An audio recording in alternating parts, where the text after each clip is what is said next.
Hi friends, welcome back to my channel knowledge noob. Friends, last videos में हमने intelligence के बारे में डिस्कस किया था, मीनिंग, नेचर और कुछ मिसकंसेप्शंस जो इंटेलिजेंस के बारे में दिए हुए हैं। और इस वीडियो में हम डिस्कस करेंगे इंटेलिजेंस से रिलेटेड कुछ थ्योरीज़। जितनी भी थ्योरी गिवन है वन बाय वन आने वाली वीडियो में सारी थ्योरी डिस्कस की जाएगी। आज हम दो थ्योरी डिस्कस करने वाले हैं जो इंटेलिजेंस से रिगार्डिंग क्वेश्चन पूछे जाते हैं टीचिंग एग्ज़ाम में। वो थ्योरी बहुत इंपॉर्टेंट है टीचिंग एग्ज़ाम्स के पर्सपेक्टिव से। So let's start. पहली थ्योरी जो हम अगर बात करें, फर्स्ट थ्योरी इज़ यूनिटरी या फिर मोनार्किक थ्योरी भी इसको बोलते हैं, और एक तंत्री सिद्धांत। अब देखिए इसमें क्या होता है। इसमें सपोज़ कीजिए एक एग्ज़ाम्पल है कि एक स्कूल है। इमेजिन कीजिए एक स्कूल है जिसमें जितने भी डिसीजन होते हैं कि कैसे पढ़ाना है, कहाँ पढ़ाना है और क्या पढ़ाना है, बच्चे कैसे ड्रेस में आएंगे, बच्चे क्या एक्टिविटीज़ करेंगे, मतलब वहाँ पर कोई फ्रीडम किसी को नहीं है। सारे डिसीजन जो है प्रिंसिपल लेते हैं। तो क्या वहाँ पर अच्छी टीचिंग होगी, वो आगे डिस्कस करेंगे। बट जो जहाँ पर पावर जो होती है वो एक इंडिविजुअल के, एक पर्सन के हाथ में होती है। एक इंसान के हाथ में सारी पावर सेंट्रलाइज होती है, और मतलब को कुछ भी किसी को भी कोई भी फ्रीडम नहीं होती डिसीजन लेने की। वो वहाँ पर हम बोलते हैं उस सिद्धांत को एक तंत्री या फिर यूनिटरी मोनार्किक थ्योरी, जहाँ पर पावर एक पर्सन ही रूल करता है। उसके बाद इस थ्योरी में क्या होता है, सेंट्रलाइज्ड पावर होती है और एक पर्सन, एक इंसान का ही पूरा कंट्रोल होता है। जिस भी ऑर्गेनाइजेशन की बात करें, अगर स्कूल की बात करें तो स्कूल में वो एक ही पर्सन है जो डिसीजन लेगा हर एक एक्टिविटी, और हर एक पर्सन जो भी उस ऑर्गेनाइजेशन में काम कर रहा है उसके लिए भी, और जो भी काम वहाँ पर हो रहा है उसके रिगार्डिंग भी सिर्फ एक ही पर्सन जो होता है उसकी बात ही मुख्य होती है, और नियंत्रण सिर्फ उसी का ही होता है। आगे देखिए, जैसे कि आप देखो यहाँ पर अगर क्लास में भी बात करें, ठीक है, इस टाइप की टीचिंग जैसे आपने देखा होगा कि बहुत सारी टीचर्स जो होते हैं वो ऐसे एक तंत्री सिद्धांत को फॉलो करते हैं, जहाँ पर वो सिर्फ बोलते हैं और बच्चों को इंस्ट्रक्शंस देते हैं। बच्चों का काम क्या होता है, उनका सुनना और जो भी इंस्ट्रक्शंस उन्हें दिए गए हैं उसको फॉलो करना। उनको कोई फ्रीडम नहीं होती कि वो अपने चॉइस की एक्टिविटी करे या फिर अपने चॉइस अपनी कोई बात रखे। कहीं कहीं पर ऐसा होता है, मतलब टीचर जो होती है वो सारी पावर, वन वे कम्युनिकेशन होता है, वहाँ पर स्टूडेंट्स का इन्वॉल्वमेंट नहीं होता है। ठीक है, हालांकि ये सब जो टीचिंग है वो अब now days it is totally band, और ऐसा as per new education policy NEP 2020 ये बिल्कुल भी सपोर्टिव नहीं है। बट थ्योरी दी गई है, अगर ऐसा क्वेश्चन आ जाता है कि जहाँ पर पूरी पावर एक ही इंडिविजुअल के अंदर के पास होती है, एक ऑर्गेनाइजेशन के अंदर, तो वो कौन सी थ्योरी है, उसका नाम नीचे 3-4 थ्योरी के नाम दे दिए जाएंगे और पूछा जाएगा कि ऐसी कौन सी उस थ्योरी का क्या नाम है। तो इस पर्सपेक्टिव से हमें ये पढ़नी है कि इस तरीके की थ्योरी भी दी गई है इंटेलिजेंस के रिगार्डिंग। तो जैसे कि आप देख रहे हो फर्स्ट पिक्चर में जो है, यहाँ पर टीचर जो है बच्चों को डांट रही है सिर्फ। सेकंड पिक्चर में भी स्टूडेंट का कोई रोल नहीं है, उससे कुछ पूछा नहीं जा रहा है। और प्रिंसिपल, थर्ड पिक्चर में कि प्रिंसिपल, पूरी अथॉरिटी प्रिंसिपल के पास होती है, किसी को कोई डिसीजन लेने की अथॉरिटी नहीं होती।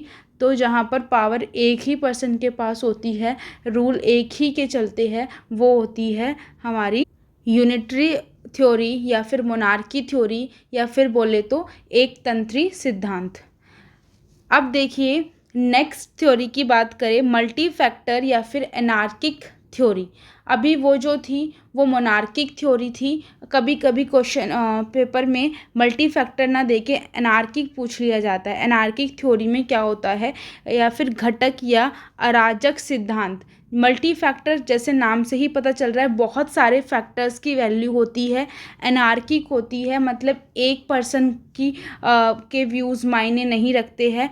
वो पूरे जो भी उस काम में कम्युनिटी इन्वॉल्व है, सबके व्यूज़ को इम्पोर्टेंस दी जाती है, जैसे कि family, economy, religion, war and cooperation, ये सारे फैक्टर्स जो होते हैं वो कंसिडर किए जाते हैं।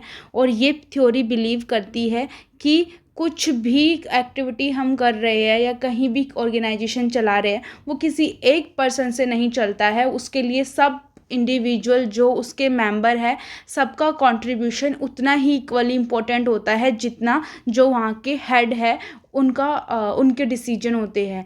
सो ये जो मल्टी फैक्टर थ्योरी होती है या फिर एनार्किक थ्योरी होती है, इसमें जैसे एक एग्ज़ाम्पल मैं अगर बताऊं, आप कम्युनिटी फेयर अगर लगता है कहीं पर, तो वहाँ पर क्या होता है कि उस कम्युनिटी फेयर के सक्सेसफुल होने में सिर्फ जो उसका हेड है, जिसकी रिस्पॉन्सिबिलिटी उसको पूरा ऑर्गेनाइज कराना है, सिर्फ वही रिस्पॉन्सिबल नहीं है। अगर उसमें काम करने वाले सभी shopkeepers, organizers, artist and volunteers contribute नहीं करेंगे तो क्या वो फेयर सक्सेसफुल होगा? नो। सो कहीं जगह पर हमें ये थ्योरी अप्लाई करनी होती है जहाँ पर सबके वर्क को इक्वली कंट्रीब्यूट किया जाता है। अब हम इसको एग्जाम्पल एक हम इसे एज अ टीचर पढ़ रहे हैं, एजुकेशन पर्पस से ये थ्योरी क्या हमें इंडिकेट करती है। जैसे आप देखोगे ग्रुप प्रोजेक्ट जो दिया जाता है उसका इम्पोर्टेंस अब आजकल क्या है, मेनली इंडिविजुअल प्रोजेक्ट के बजाय ग्रुप प्रोजेक्ट को ज़्यादा इम्पोर्टेंस दी जाती है।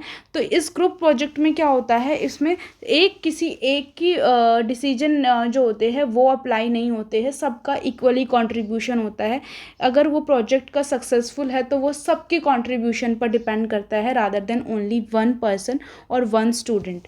सो इस तरीके से ये क्या होता है, इसमें कॉपरेशन की जो वैल्यूज़ है आप वो डेवलप कर सकते हो, और डिस्ट्रीब्यूशन ऑफ अकाउंटेबिलिटी, मतलब कि जिम्मेदारियों को बांटा जा सकता है, जिससे हर एक पर्सन अपने आप को इक्वली इम्पोर्टेंट फील करता है, और साथ के साथ हर एक बच्चे को अपनी अहमियत ऐसे लगती है कि मैं भी इम्पोर्टेंट हूँ। So it is very important theory from the perspective of education. अब ये थ्योरी जो है बताया है मैंने, जैसे कि ये थ्योरी सपोर्ट करती है shared roles and idea that many forces shape society. ये बोलती है कि सिर्फ एक रोल या फिर एक आइडिया से ही सोसाइटी नहीं बनती है या फिर कोई भी ऑर्गेनाइजेशन नहीं चलता है। उसके लिए शेयर्ड कंट्रीब्यूशन होना चाहिए, शेयर्ड रिस्पॉन्सिबिलिटी, जिम्मेदारी का बंटवारा होना चाहिए, और हर एक पावर को भी बांटा जाना चाहिए। हर एक के पास वो पावर होनी चाहिए कि वो डिसीजन ले सके अपने वर्क के लिए। सो आप देख रहे हैं this theory is like first picture theory monarchy is represented, जहाँ पर पावर एक ही पर्सन के पास होती है। And in second theory anarchic या फिर यूनिटरी, फर्स्ट में यूनिटरी, सेकेंड में जैसे यूनिफैक्टर या फिर मोनार्की इंडिकेट हो रही है जहाँ पर पावर के पास ही है, और सेकंड पिक्चर में मल्टी फैक्टर या फिर एनार्किक थ्योरी जो है वो रिप्रेजेंट हो रही है जहाँ पर पावर सबके पास है रादर देन एक इंडिविजुअल के। सो इन शॉर्ट अगर हम बात करें, यूनिटरी जो थ्योरी होती है या फिर ये बोले दैट इज़ मोनार्की थ्योरी, वहाँ पर क्या होता है, वन रूलर वन विल, एक ही पर्सन होता है, एक ही पर्सन रूल करता है और एक ही के रूल होते हैं। सेकंड थ्योरी की बात करें मल्टी फैक्टर थ्योरी, जहाँ पर मैनी कंट्रीब्यूटर होते हैं, सबका योगदान होता है और शेयर्ड ग्रोथ, सबकी ग्रोथ होती है, ठीक है, रादर देन कि एक ही पर्सन जो है वो डिसीजन ले रहा है, सिर्फ उसी की स्किल्स डेवलप हो रही है, नहीं। जो मल्टी फैक्टर होती है इसमें सबकी स्किल्स, सबकी ग्रोथ होती है और इसमें सबका कंट्रीब्यूशन होता है।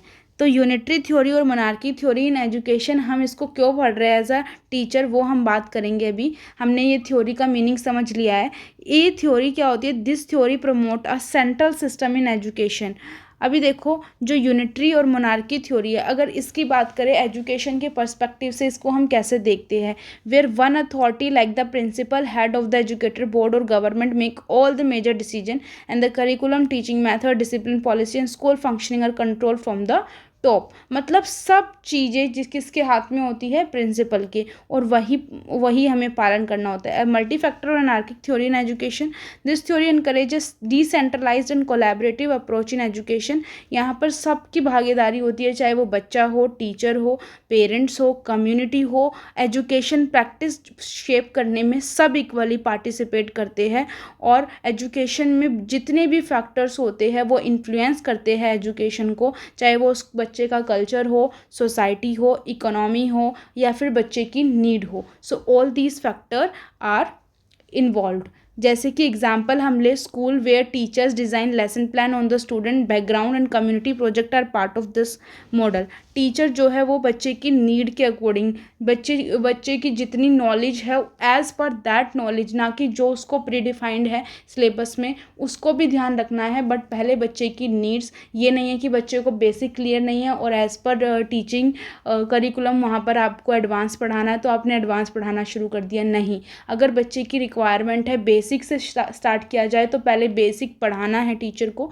ये थ्योरी हमें बताती है, that is multi factor theory या फिर एनार्किक थ्योरी।